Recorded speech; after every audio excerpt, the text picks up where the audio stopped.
There it is, Kyle Tucker, not a Blue Jay. And let's start from the Blue Jays end.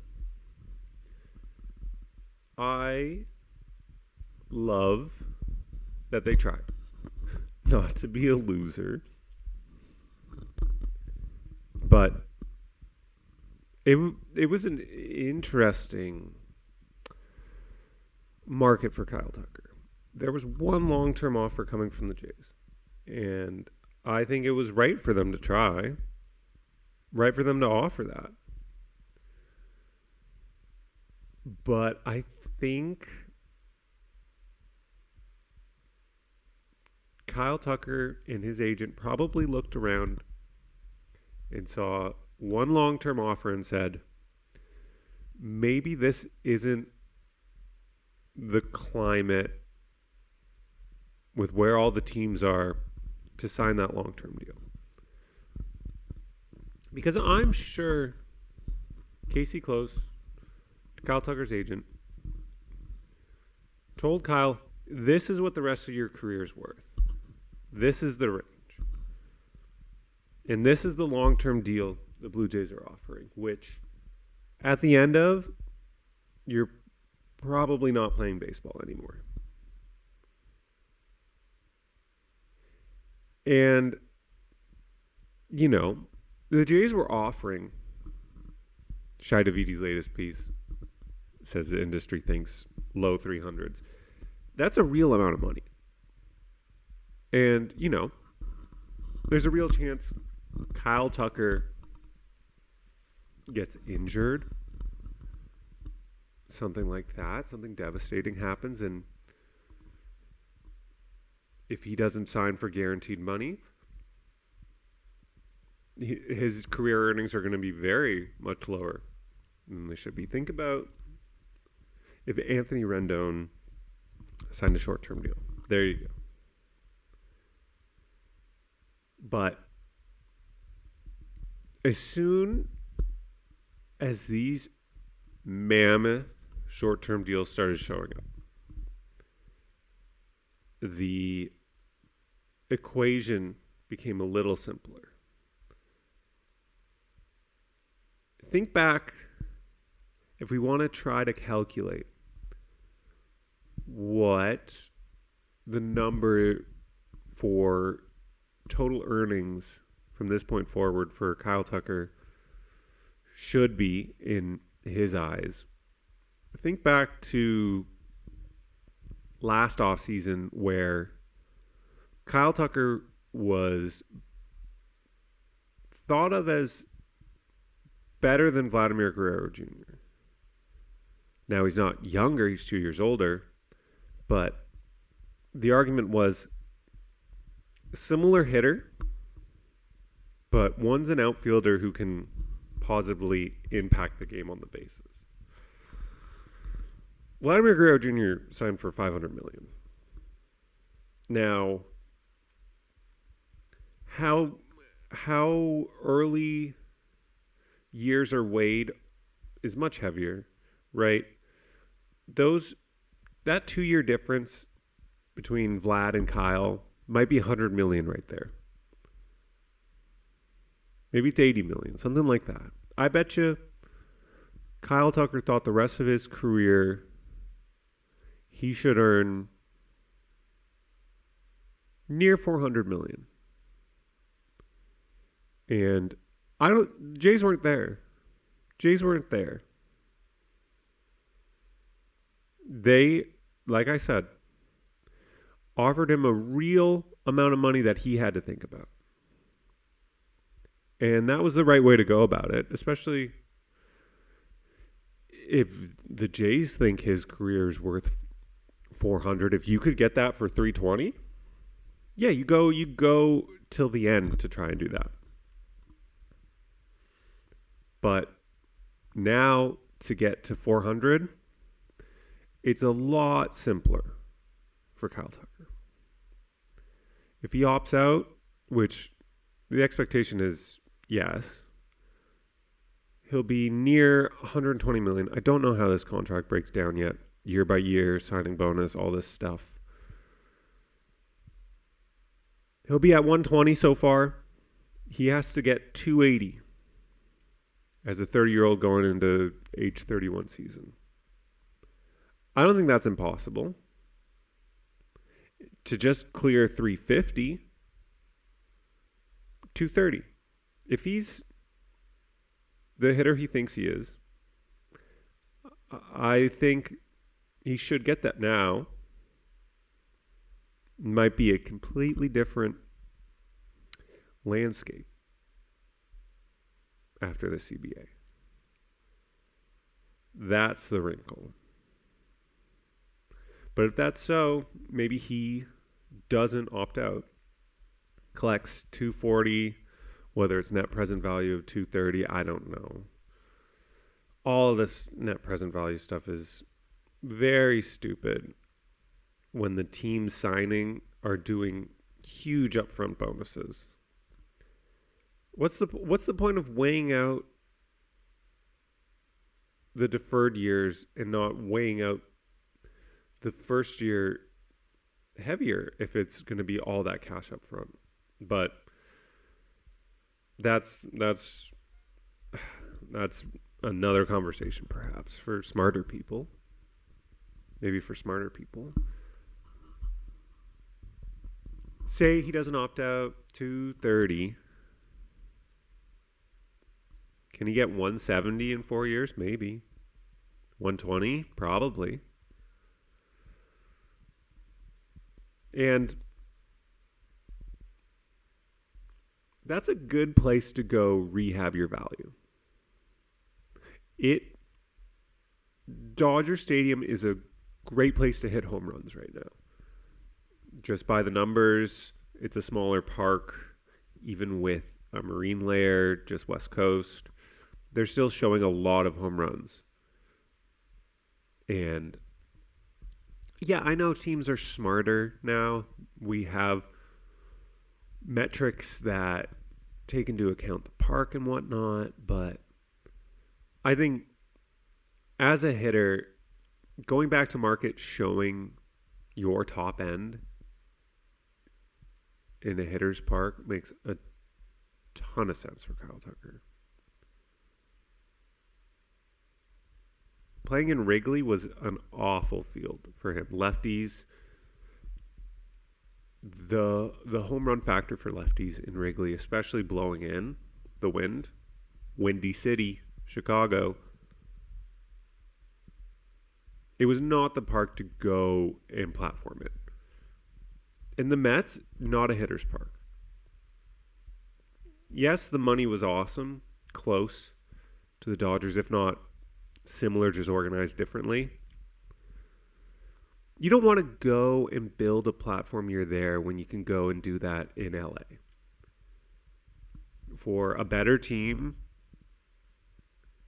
a better situation, probably better coaches, just a better organization.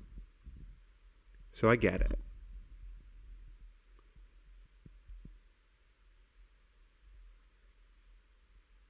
But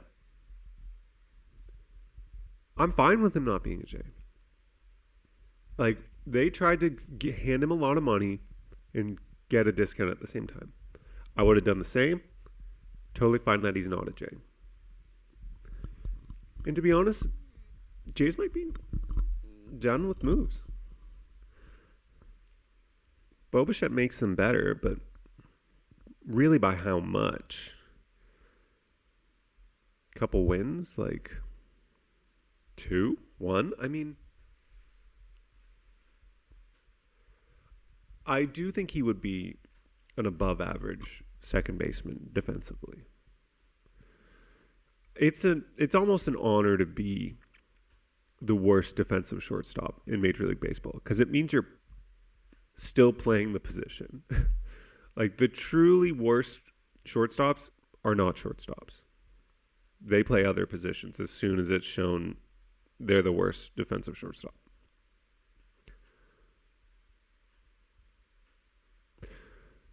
So I think he still has the skills to be an above average second baseman.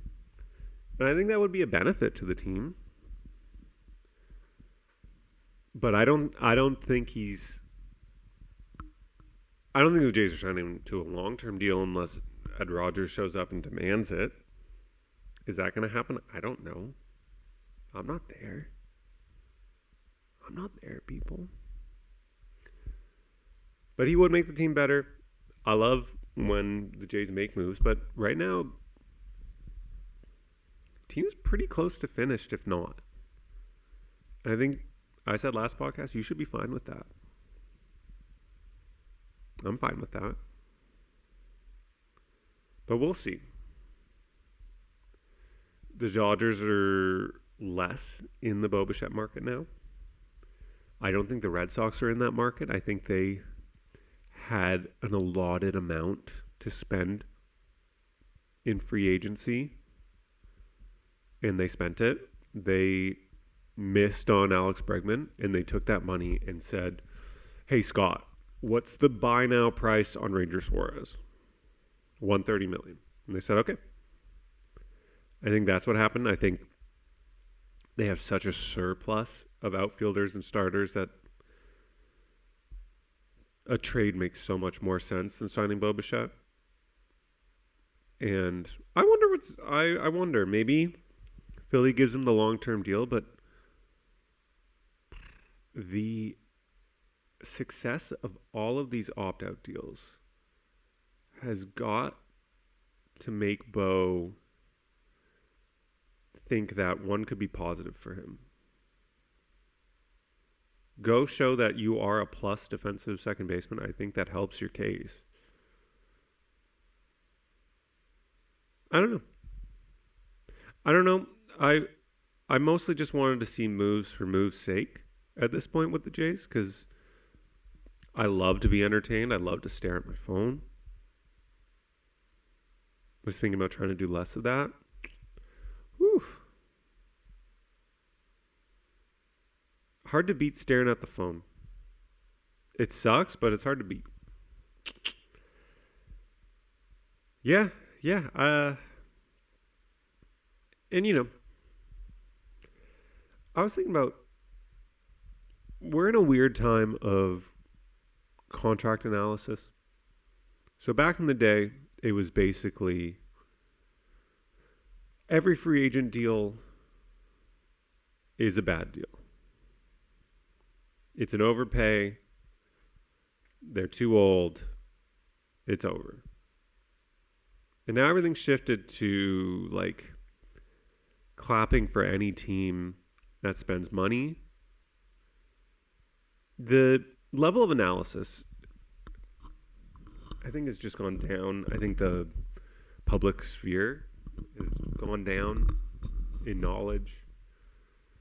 But there's got to be something in the middle. Like, I think it's very hard to make your team better. It's a very hard process. And teams should be looked at on an individual basis in analyzing these contracts. Like, it's really hard to get players on relatively good enough terms for you. You can go wildly overpay. That's easy. That doesn't mean it's a good deal, right? Just because you added a player. But landing a player near the top of his market rather than wildly overpaying, I think, has some grounds to be commended. It's too easy to say no to players. I don't think teams go into off seasons just looking at flaws of players like fans do. I think they look at, whoa, this player could really help our team. It's similar to like fans thinking players should go up looking to work a walk. You can't be successful like that. You have to want to swing. And sometimes there's not pitches to swing at. But teams are going up looking to swing. And, I think there should be analysis reflected a little better than it's amazing that team spent or it's awful that a team paid a player. I don't know.